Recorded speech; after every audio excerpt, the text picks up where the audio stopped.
tema que resulta tanto más relevante que todos los anteriores y tiene que ver con la conducta de los funcionarios o servidores públicos.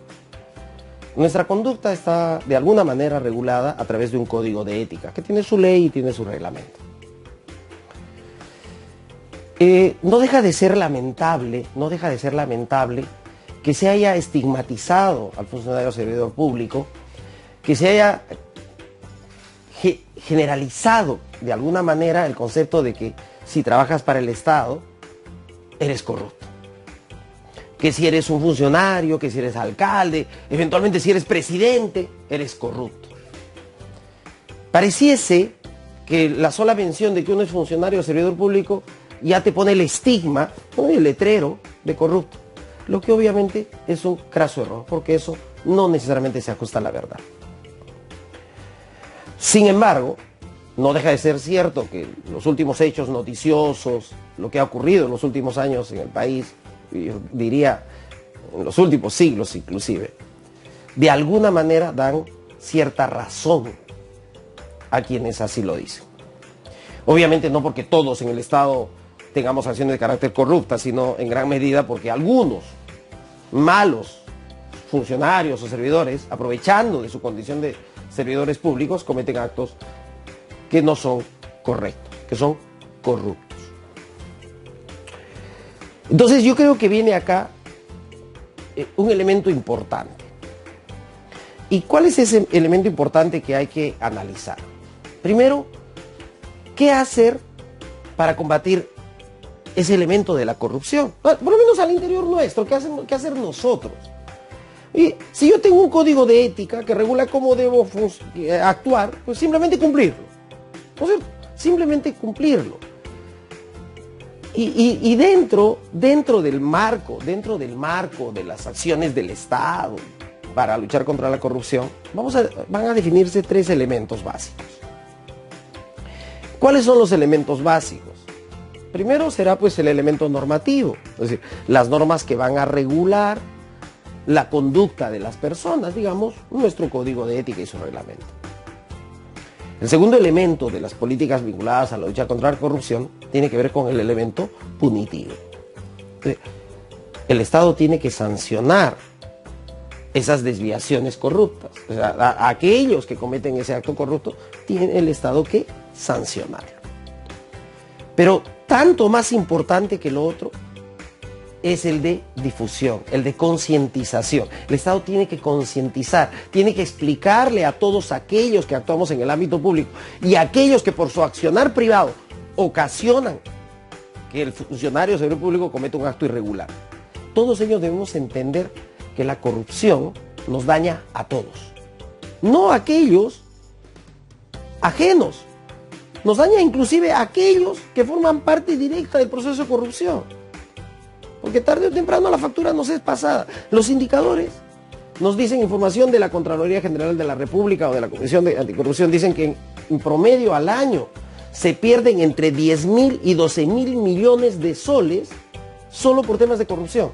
Entre 10.000 y 12.000 millones de soles. Eso es una cantidad absurdamente obscena. Y eso tenemos que comenzar a corregir. Y en gran medida depende de nuestra accionar personal. Y esto está regulado pues en el Código de Ética. Pero para situarnos, evaluemos un poquito dos análisis que se hacen de la corrupción. Uno, vinculado, oye, ¿en qué escenarios puede ocurrir el acto de corrupción? El que plantea, uno de los estudiosos del tema y que planteó un posible escenario fue Robert Klitgar, que planteó una fórmula que decía que la probabilidad de que exista un acto de corrupción es directamente proporcional al monopolio más la discrecionalidad menos la responsabilidad. Entendiendo la responsabilidad como el accountability o la rendición de cuentas, es decir, la obligación de los funcionarios o servidores de rendir cuentas de sus actos. Muy bien. Entonces, dentro de ese contexto, primer elemento proclive a la posibilidad de un acto de corrupción es ese. Oye, si en una decisión que va a tomar una entidad del Estado, un funcionario, un pequeño grupo de funcionarios, decide durante todo el ciclo de la toma de decisiones, hay un monopolio. Si la norma me permite tomar decisiones de carácter discrecional y ese ambiente, ese escenario para la toma de decisiones es extremadamente amplio, también surge la proclividad o la posibilidad, digamos, de que cometa un acto de corrupción. Y si además no hay rendición de cuentas, no hay transparencia en el accionar del funcionario, la probabilidad de que ocurra un acto corrupto se incrementa. Esto asociado a qué debemos hacer al interior de nuestras organizaciones. Usar la fórmula esa que es C igual M más D menos R, simplemente para hacer un análisis si dentro de nuestra organización hay situaciones o elementos en los que podría generarse el acto de corrupción. Pero, oiga, el hecho que haya un escenario proclive no implica necesariamente que los que estamos involucrados en ello cometamos un acto de corrupción. Entonces surge otro análisis y es el elemento de la motivación. ¿Por qué las personas caen en el escenario de la corrupción? Y para esto, Donald Cressey planteó un famoso triángulo de la corrupción. Y dentro de ese triángulo decía, oye, el primer elemento que podría desencadenar un acto de corrupción va a ser la oportunidad. Oye, ¿qué es la oportunidad? El escenario en el que yo puedo cometer algún acto. Bueno, yo soy el tesorero, administro el dinero, pues tengo la oportunidad. Yo soy el logístico, es el que hago las compras, tengo la oportunidad. Yo soy el alcalde y puedo permitir autorizarle a alguien algo o transferir recursos, tengo la oportunidad. Es decir, en toda la gestión tenemos oportunidad de cometer un acto de corrupción, todos. Inclusive el portero para permitir pasar a alguien o no a una organización, todos. Pero el hecho de tener oportunidad no implica que tengamos que cometer un acto de corrupción. Esa figura de que en arca abierta el justo peca no es un elemento posible de ser generalizado. Sin embargo, va a surgir un segundo elemento, según Cressey.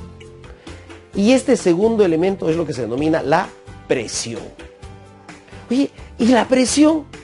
¿Qué cosa es la presión? Bueno, la presión puede ser dos tipos, puede ser la presión que yo mismo me genero a mí mismo, la presión propia y la presión del entorno. Por ejemplo, yo tengo deseos de tener mi yate, pues, pero lo que yo gano no me permite comprarme mi yate.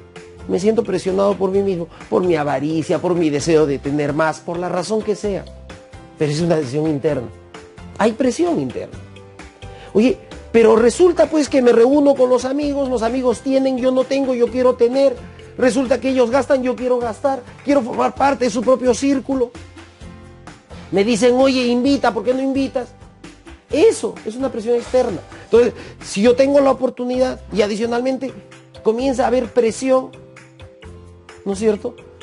Porque hay que salir a la fiesta, hay que comprar unos tragos, probablemente yo estoy aguja. Me siento presionado para tener más.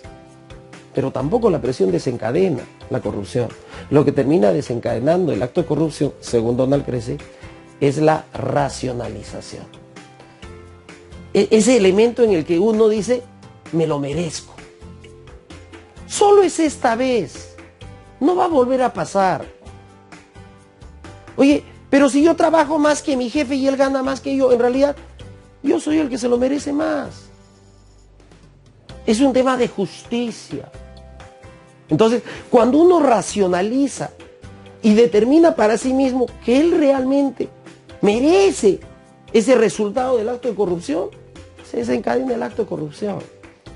Entonces tenemos dos criterios de análisis. Oye, el escenario donde en un contexto en el que haya mucho monopolio, mucha discrecionalidad y poca transparencia o rendición de cuentas, la probabilidad de que ocurra el acto de corrupción se incrementa. Pero si a eso le adicionamos la parte motivacional vinculada a la oportunidad, a la presión y a la racionalización, el tema de la corrupción se va a desencadenar.